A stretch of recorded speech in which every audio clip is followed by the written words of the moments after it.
नमस्कार बंधुरा simple life with प्रतिमा अन्य एकटी ब्लगे स्वागत জানাচ্ছি। আশা করি তোমরা সবাই ভালো আছো আর আমরাও ভালো আছি। দেখো সকাল সকাল স্নান টান করে ঠাকুর দিয়ে দিচ্ছি।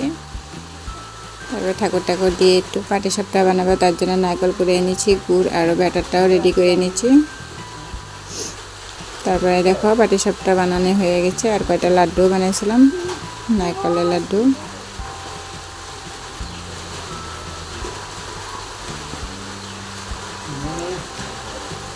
নারকেলের লাড্ডু বানাইছিলাম, মানার পাটিসাপটার ফেভারিট, তার জন্য।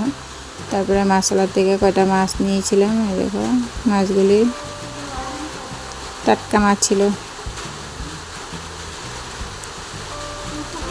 বহুদিন ফিশারি মাছ খাওয়া হয় না, তার জন্য নিয়েছিলাম। মনা খাবো বলছিল, কিন্তু ছোট ছোট মাছ খেতেই পারে না, তার জন্য মাছগুলি কেটে বেছে ধুয়ে নিচ্ছে। দেখো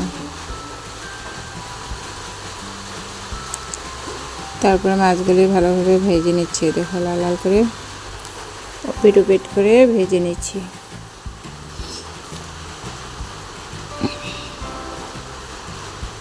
লাল লাল করে ভেজে নিচ্ছি।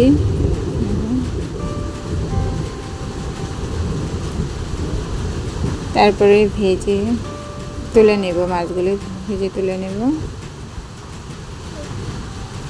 তারপরে কড়াইতে তেল গরম করে পেঁয়াজ সম্বাদ দিয়ে পেঁয়াজগুলি ভালোভাবে লাল লাল করে ভেজে নেব।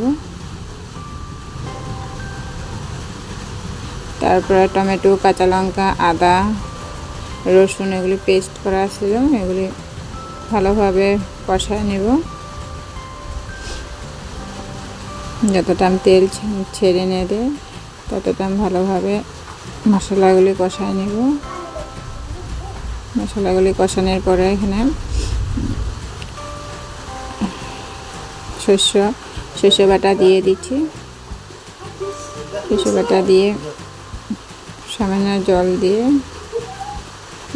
নুন দিয়েছি, হলুদ, মরিচের গুঁড়া, জিরার গুঁড়া এসব দিয়ে ভালোভাবে কষায় নেব।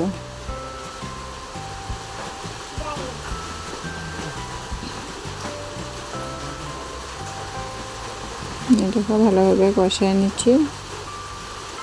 কষানোর পরে মাছগুলি দিয়ে দিচ্ছি। দেখো মাছগুলি যেহেতু কাঁচা বানাচ্ছিলাম, তার জন্য ভাজি নেই, সর্ষে দিয়ে কাঁচা মাছে ভালো লাগে।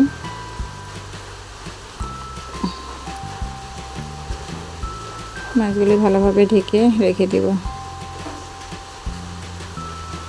তারপরে দেখো মাছগুলি ফুটে গেছে, রান্না কমপ্লিট। তারপরে দুপুরের খাওয়া দাওয়া ছিল ডাল, মাছের চচ্চড়ি শস্য দিয়ে, আর সাজনা আলুর তরকারি ছিল দুপুরের মেনু। দুপুরের খাওয়া দাওয়া কমপ্লিট হয়েছে। ভিডিওটি ভালো লাগলে লাইক কমেন্ট আর শেয়ার করে দিও। আজকের জন্য